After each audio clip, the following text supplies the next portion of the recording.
All right, here we go. Good afternoon and hello there, professionals. Thank you for joining today's workshop. For those unfamiliar with me, I'm Tasha Tolbert. You can call me Coach Tasha. I'm the CEO and founder of Professionally Pause. I created a platform for career coaching and workplace advice where you can connect with me and stop to have a pause and talk about all things professionally. So here's a quick intro to who I am, what I do, and what I offer. So I am, like I mentioned, the CEO and founder of Professionally Pause.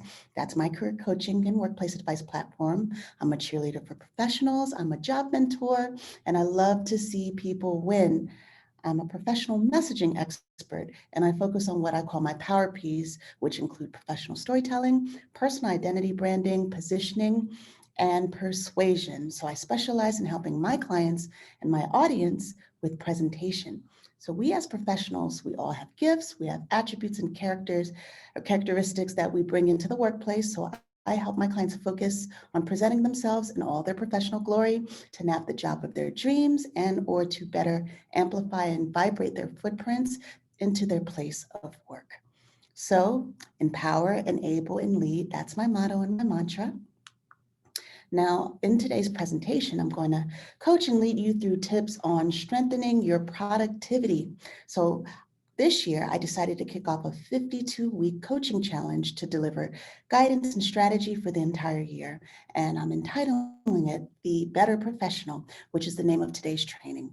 And I thought it'd be only right to start the year off with planning for an effective 2021. And there's nothing like being more effective by being productive.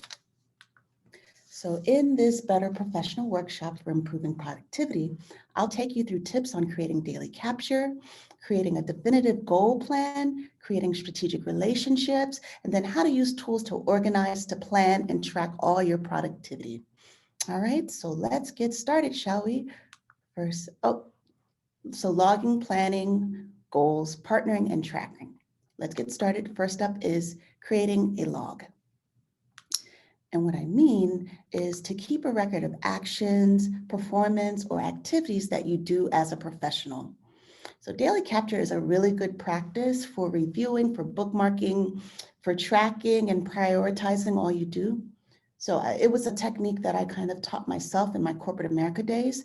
It was a useful practice to me where I just got to jot down the whole day. I got into the habit and the practice of jotting down names because I usually talk to probably 20 to 30 clients a day. I would write key points from conversations. I would just write down any relevant note that I can make to myself. And in terms of like prioritizing tasks, I often kind of marked it in red or highlighted those critical things that I had to complete by day's end. So I kind of did this or captured it in two ways. I used a journal, just your old fashioned Mead, 60-page or so journal. And I literally made a page almost every day, or I kind of split it in half, but I would mark each entry for the day. I would kind of put in red those top priorities, and then I would jot relevant things that happened to that day, within that day. So you can go back and reference things as proof of history, or you can use it for future meetings. Sometimes there's conversations that you have and you don't, recall the context, and sometimes, and this happened to me more often than not, where clients would say that, oh, you quoted me this, or oh, you did this. And then all I had to do was go back to that day and look in to see whether or not they were right or I was right. So just get in the habit of logging your day, logging your priorities, and then also logging your wins. So for my digital friends, people who are more interested in digital note-taking, you can also do this through a productivity tool, and I'll go into that kind of later on in the final section of this presentation. But another good practice is to make a section for monthly and quarterly goals and make sure to write down any wins. So I would email myself a task log when I first started like my entrepreneurship journey, because I needed to just make sure that every day I was actually being a boss and every day I was working the business before I really had many clients. It was motivation for myself, and then also helped me kind of log and remember the things that I did from an admin perspective, and then also the things I did from a business development perspective or on social media. So that's the tip, professionals. Help your brain out by capturing your day, your progress, your gripes, and also your wins. All right, so the next section is task prioritization. So let's touch on prioritizing what to do daily based on what matters the most. You can avoid urgency traps by the Dwight D. Eisenhower framework for time management and prioritization. So I'm not sure if you're familiar with this strategy, but it's called the Eisenhower matrix. And it literally sections your activity by categorizing by importance and urgency. So it's noted by do it today, or so there's a do section, a schedule section, a delegate section, and a eliminate or delete section. So I'll go through each. Well, actually, so I'll just talk through it. So the do section, of course, it's kind of that quadrant of necessities and the must-dos in terms of priority. So those are the tasks that are both urgent and important. Now for the schedule, this is the quadrant of quality, I call. So those tasks that fall in this quadrant they're more of the proactive tasks or things that will improve or help you maintain your quality of life. And in most instances, you can kind of plan days ahead or schedule it out. So for example, some tasks that may fall in important but not necessarily urgent would be things that you have to plan. So you can place life enhancement tasks in the quadrant, like going grocery shopping or to the salon or to the barber or to the DMV or exercising and so forth, just the things that you can kind of schedule. So most of those tasks are related to personal development, and they're tasks that you know that you should be working on, but you're not really under a time crunch. It's not pertinent or it's not as urgent. So the next quadrant is delegate. So those consist of the tasks and the activities that are urgent, but they're not important. So this is probably the most dangerous quadrant. I call it the quadrant of deception, because if you spend your time and your energy working on those types of tasks, it's just, those are the tasks where they're relevant, but they can be distracting. And these are some of the things that you get lost in. You look up and, half the day is gone. So you have to really be careful on spending too much time within this category. Try to delegate it out or give it to someone else, or just make a note to schedule it later, because those are the tasks that can be energy draining or a waste of your time. So this last category, the eliminate quadrant. So those contain tasks and activities that are neither important nor urgent. And these tasks don't have to be completed right away. So just minimize and eliminate, don't add them. You just, sometimes you make those personal notes to yourself on things that you could do or should do one day. So that's kind of where that falls. So the quadrant of waste, if you will. And as a professional, you need to be mindful of just the time that you spend overall. So this this matrix really works well if you find yourself running around, putting out fires or spinning the wheels, but not really being progressive in your productivity. So you're busy and, but you don't feel like you're working with high impact. And this is also for people who just have a hard time saying no, or they are constantly putting more things on their list to do. So the framework for prioritization, I know I use this, I still use this actually. I learned this in college, and it's just one of those little things that keep me busy, because as an entrepreneur, I'm kind of always on and there's always something to do. So some final thoughts on this section, just to wrap it up. So to be a better professional, capture the log, capture and log the relevancy of your day, prioritize those tasks and capture your day in a journal or through digital notes or even email drafts. I didn't mention that, but that's actually something that can be very helpful as well, where I have my draft box is almost as big as like my sent and actual inbox, because I'm constantly just jotting down little notes to myself, and there are things that I can look at a later date and time, or there are things that I can use in terms of task for prioritizing things that I kind of have to do online, or emails, future emails that I might need to send out to myself. I kind of use it for that. So you can use that email draft as well. Drafts, with Gmail, you can never really, you don't have to delete anything. So it's something that would just remain there until you remove it. All right, so that's the first section. To be a better professional, create a log. Now moving into this next section, to be a better professional, create a plan. And the best way to create a plan is really to create goals.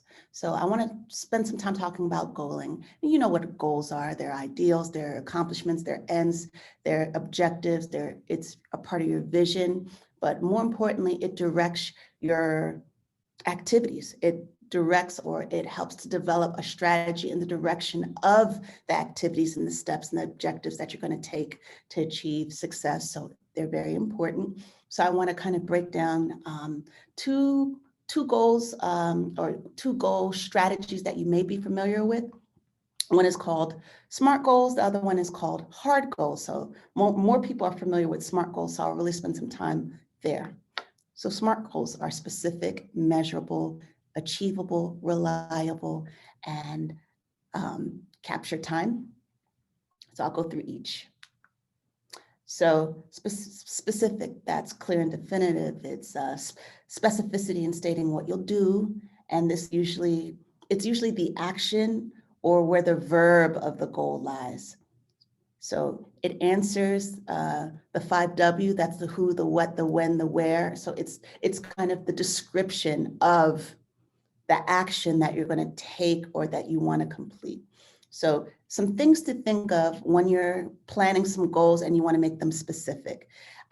Think through what you want to accomplish, why that goal would be important to you, who would be involved in helping you accomplish it, where it's located, and then which resources would be involved, or what limits would be involved to conquering this type of goal. Measurable. So measurable, like it says, it's something that can be measured. So this, you want to make your goals measurable so it's quantifiable. You can track your progress, and it'll pretty much let you know if you got it accomplished or not. And so you want to think in terms of how much and how many, all right? Next, achievable. So you want to, of course, make goals that would be realistic and attainable for success. So when assessing whether or not your goal can be actualized, ask yourself these two important questions. One, is this within my scope? For example, if you have the goal of being a dentist, but your degree is in computer science, that's not really achievable or attainable, right? So number two, the question you want to ask is, how can I make this attainable? So sometimes there's some goals where it's vision and it's something that you want to accomplish. So the activities and the objectives and kind of the steps that you build should start measuring or showing you the spectrum of how to achieve or how to make it attainable. All right, so the next section, reliable. So these goals should make sense within the frame of your job or who you are. All right, so it makes sense, and it usually will make an improvement to you or to your quality of life or your function, or just some type of positive outcome or result. Next, time-oriented. So SMART goals should always have some type of timeline, or because it helps to establish accountability. All right, so that's specific, measurable, achievable, reliable, time-oriented for SMART goals. Now moving into hard goals. So hard goals, it's actually designed by this great author. His name is Mark Murphy. So he specializes in organizational leadership and employee engagement. And this is a goal strategy that I learned by reading one of his books as well as attending one of his webinars. He designed the concept of hard goals. And what to remember here is to get more strategic in your planning and goal creation. Some goals, they have to be necessary, but they may take a longer time to achieve. So hard goals are heartfelt, meaning you invest emotionally into achieving that type of goal. It really should mean something. They're animated, so you really have to visualize and kind of see yourself reaching that desired dream or outcome or vision. They're required, meaning you have solid and concrete reasons for completing that goal. And then they're difficult, meaning that there's going to be a lot of effort, a lot of will, a lot of grit for you to achieve it. All right, so let me give you two examples of SMART and hard goals. I'm going to use the subject of finances. So SMART finance goal would be to save 20% per paycheck to put towards offsetting your credit card debt to enhance your score by 100 points in the next 6 months. So if you see there, I'm saying save, that's the verb. So I'm making it specific. I want to save 20%. The where is in the paycheck, right? And so you want to enhance your credit score. So that's the whether or not it's attainable, and then you have something that makes it very measurable through the next 6 months. All right, so that would be a SMART finance goal. And for a hard finance goal, to reduce monthly spending and efforts to reduce debt and build savings for a down deposit to become a homeowner. So again, this is probably a harder goal to achieve because it's kind of a lifestyle change where you're making a sacrifice, or you're doing something specific. You're changing your habit and your behavior to achieve or accomplish. So you wish to be a homeowner and you want to build savings. So you have that objective. So it's heartfelt. It's what's the acronym again? It's heartfelt, it's animated, it's reliable. No, it's required, and it's difficult. All right. So one thing, so make sure your goals, whether they're SMART or they're hard, they have accomplishable timelines. So to effectively plan in 2021, I'd pick maybe 7 to 10 goals and then divide them into goals that can be reached in 2 weeks or 30 days, quarterly or end of the year or milestone. So this helps to really kind of frame how long it'll take to achieve some of these goals. When I say milestone, this is more so for a hard goal where you're thinking towards a life timeline, like maybe that goal is by like age 30 or age 35, or when you're married, or by your first child, or when you graduate something. So it's kind of more of it's a goal that you want to achieve when you hit a certain milestone in life. All right, so in closing, to be a better professional, you'll want to create a plan by setting some goals and tying frames for accountability. So when it comes to productivity and planning, make your goals SMART or hard. So again, the value of a SMART goal is that it helps to break down, to define and spell out your goal setting process. So it'll help push, organize, and direct you in reaching your goals, and it's strategic or it's effort driven, meaning there's very specific things that you'll need to do to achieve that successful outcome with that type of goal. And then with the value of a hard goal is that it's like a self-fulfilling desire that helps you map out your mission and getting from where you are to where you want to be, like in your career or in your business or in your life. And those hard goals tend to be sacrificial or course driven. All right, so this is, we're in the next section. So I want to spend some time focusing on creating a people strategy or a coalition to raise your productivity. And I want to make sure to highlight the power in creating these, or establishing kind of friends with benefits for productivity. So people strategy usually involves considering the competence, the judgment, the energy, the focus, the type of relationship, and the type of trust that you have as a key element to why you're establishing that friendship or that relationship or that partnership. So moving into strategic partnerships. So strategic partnerships can provide your business with the opportunity to expand beyond your existing resources and your capabilities, or you as a person, to secure a better stronghold in something or a market, or to break into a new type of area, which might have been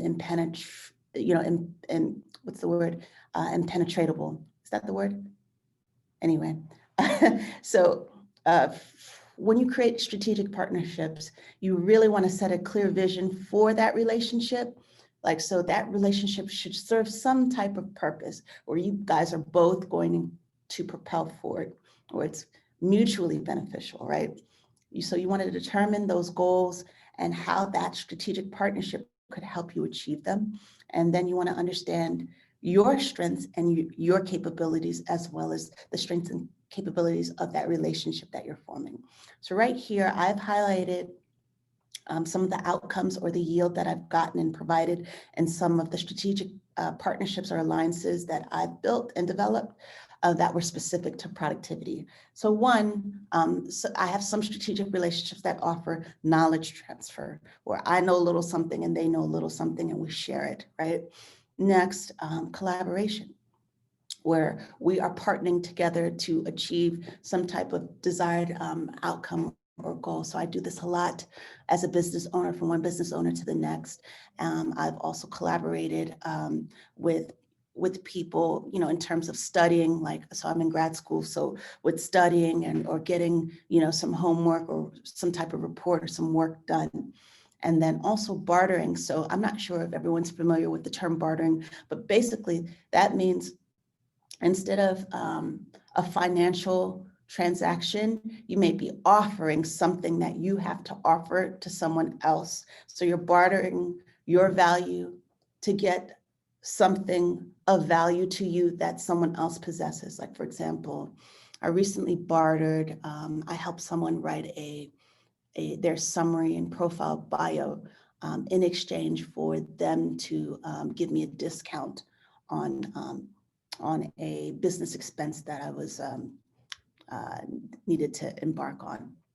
All right, so strategic relationships. Now, next, I want to spend some time talking about work relationships. And, you know, excuse me, navigating your work environment can be hard because sometimes there are many people that would need to be involved for you to have a successful outcome at work. So you really want to align and learn how some of those relationships at work on the job can be established to maintain and increase productivity. So here's some questions that you may want to answer when it comes with individuals. You need to look to see who might you need to influence. Also, you might want to see who already supports you, like who's already kind of vested in you. They see your capability and they believe in what you can achieve. You also want to see who's opposed to you or unconvinced. And this is just for kind of making those chess moves at work, because relationships matter at work, they do. And then also you want to kind of see what are those secret societies at work, like who's kind of working together, who has those shadow alliances, because there's always going to be kind of the people in charge and then the people kind of on the back end that are really in charge, right? So you want to align and build the people strategy that enables your success on the job. And one thing that I wanted to point out in terms of engaging with a team for productivity, in terms of alignment, just remember that when you're working with a team, it's all about the activity that each of you are responsible for a collective outcome for success. So when you need to align to a team, it's usually driven by specific tasks that you have to do or the role that you have. And a team is going to need your engagement to also be successful. So you want to focus on completing the part that you play in achieving the overall effective result of the group.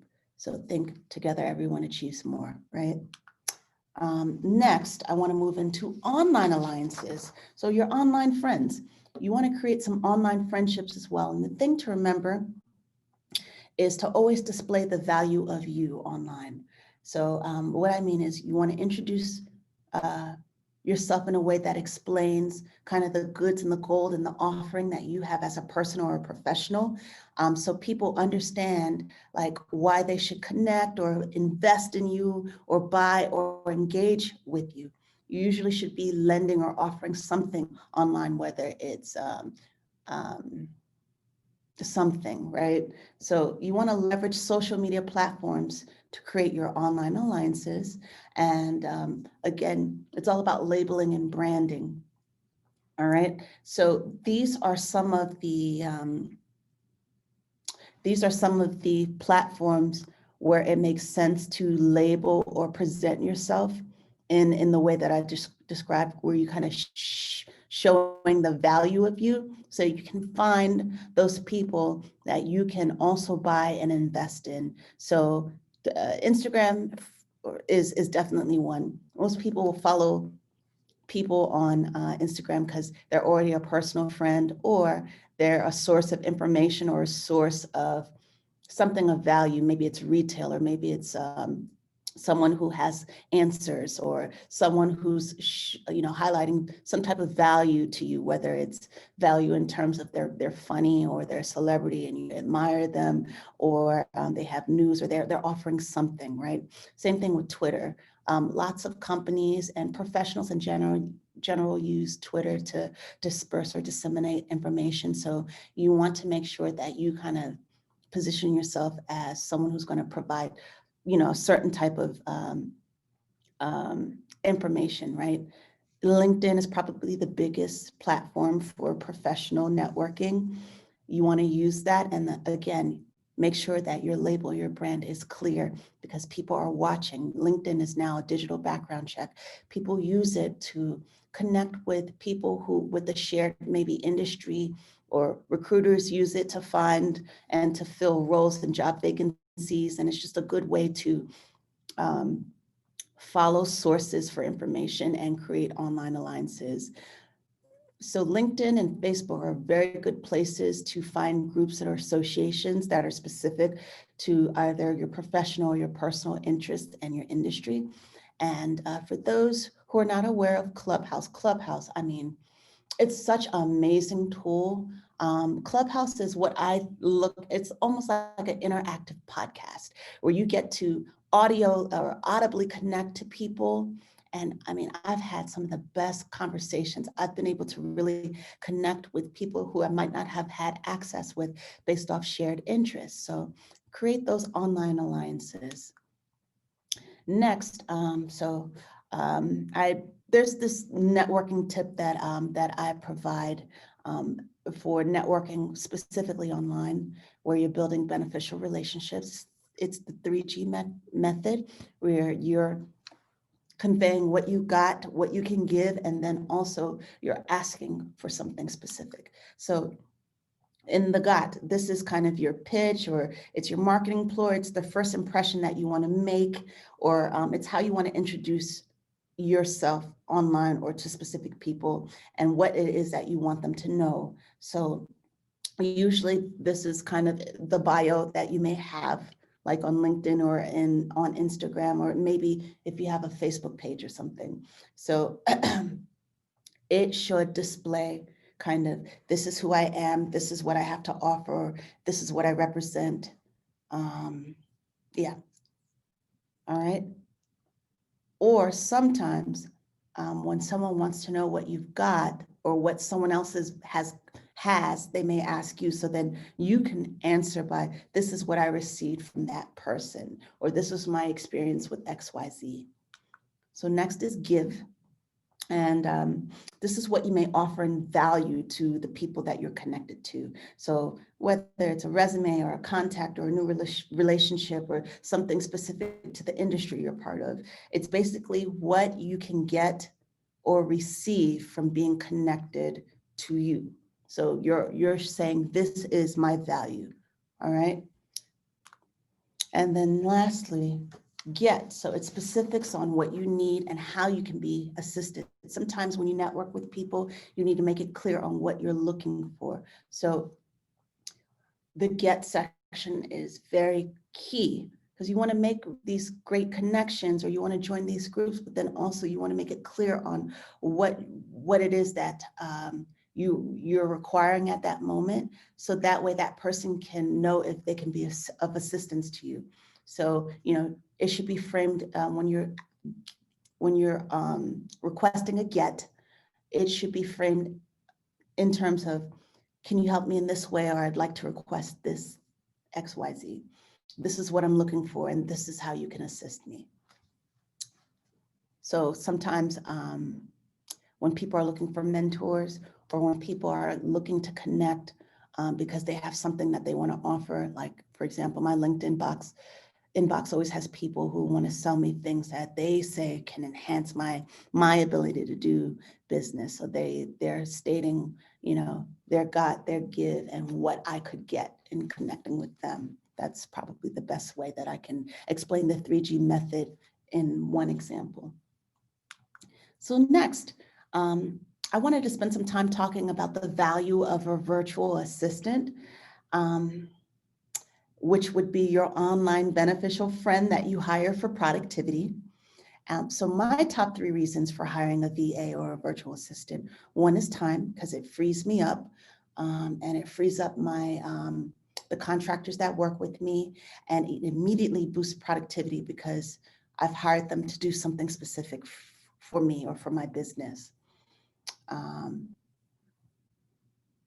Specialist. So usually you're hiring that person because what you need, they can provide on an expert level. And then flexibility. So your connection is based on the need to outsource a specific work task or a specific thing. So it's okay to have a short-term or long-term relationship when you use them. So for example, maybe twice a year, I hire a virtual assistant to help me with my social media management.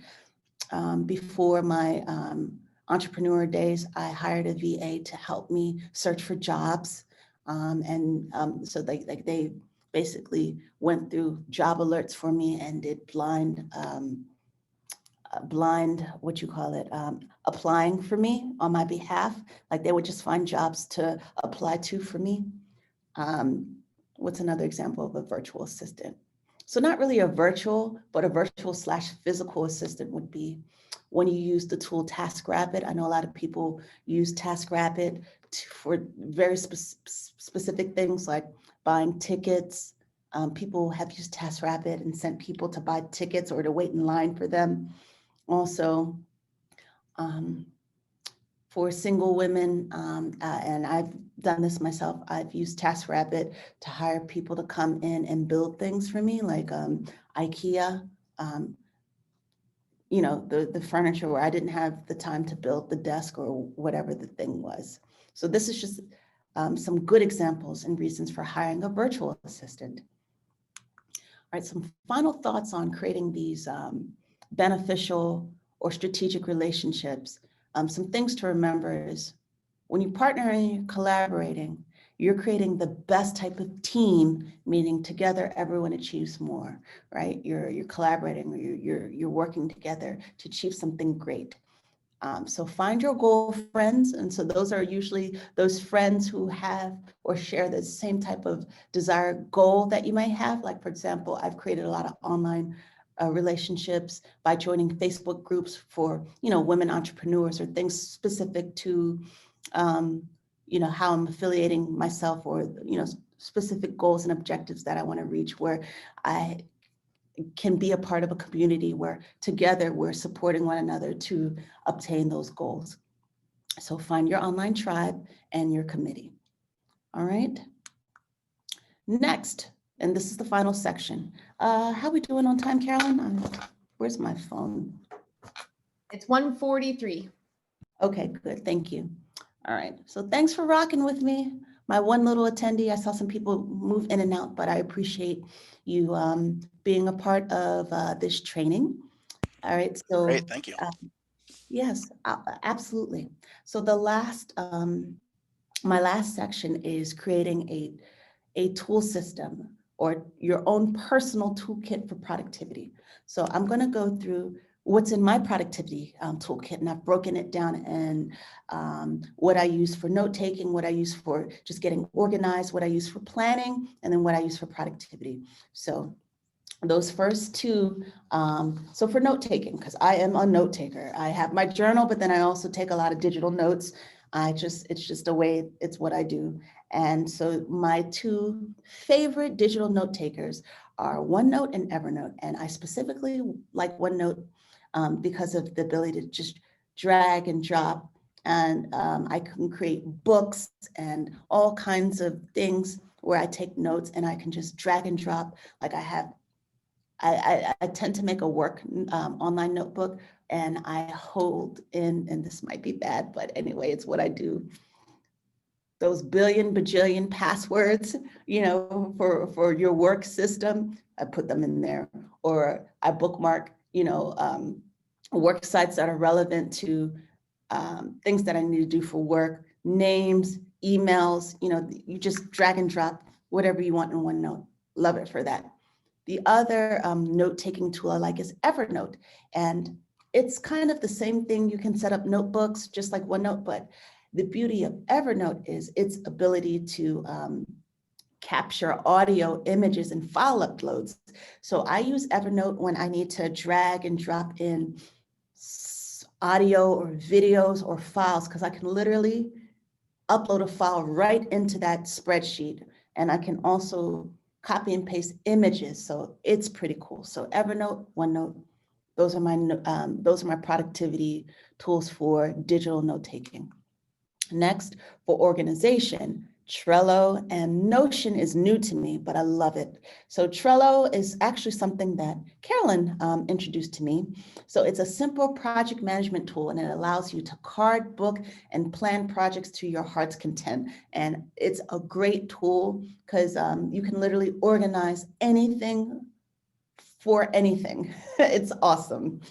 The other one is Notion. So this one is new. I'm still kind of trying it out for size, but why I like it is it's like this all-in-one productivity workspace. So it's a platform where you can write, you can plan, you can coordinate with others, and it's just a good tool for staying organized, and it's comprehensive and it's inclusive. So 2 thumbs up for Notion. Notion is a very cool tool. I see it being a tool that you use in the future. You can create like Wikipedia pages as well. Notion is awesome. Great tool for productivity.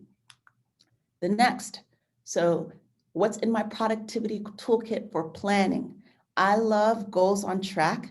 So it's like this digital goal journal. So I'm someone who I have probably like 5 or 6 personal journals. I have one for work. I have one for goals. I have one for, so I'm a Christian, so I have like a prayer journal as well. I have a life journal. But why I like Goals on Track is it's the journal that I use for goals for the year, or it's like I can categorize my goals, and it's very good for tracking them, where I can literally see the progress that I'm making towards a goal. Because writing it down is great, but tracking and measuring it is the key to obtaining or reaching or accomplishing any type of goal. The next one is Habatica. So this one is new to me. It's something that I used. I'm not really using it as much anymore, but it's this cool way of being organized and accomplishing life. So it's like a game where you're literally completing tasks, you're getting rewards for completing tasks, and it's like you're like moving. And so do you guys remember the board game Life, where like, you move through life, right? Where you went through high school and college and work, and you did all these things, and then at the end you know, you fell into the lap of luxury of life. And I think of Habakkuk kind of in the same terms, where you feed in tasks, and as you complete those tasks, you're moving along. So it's super motivational, and it's a task that I was taught as an entrepreneur, for dreaming and kind of envisioning my life as an entrepreneur. That's why I used it. So it's like a game. It's pretty awesome. Next, so I use all of these for productivity, all of them, but I use them for specific and different reasons. So the G Suite productivity tool, so it's online and I love it because your ability to collaborate is probably unmatched. And I like it because it's a part of my Gmail. Docs, I live in Docs, I open up Docs every day. Super cool. iWork. Now, because I am a MacBook user, I love the iWork productivity suite.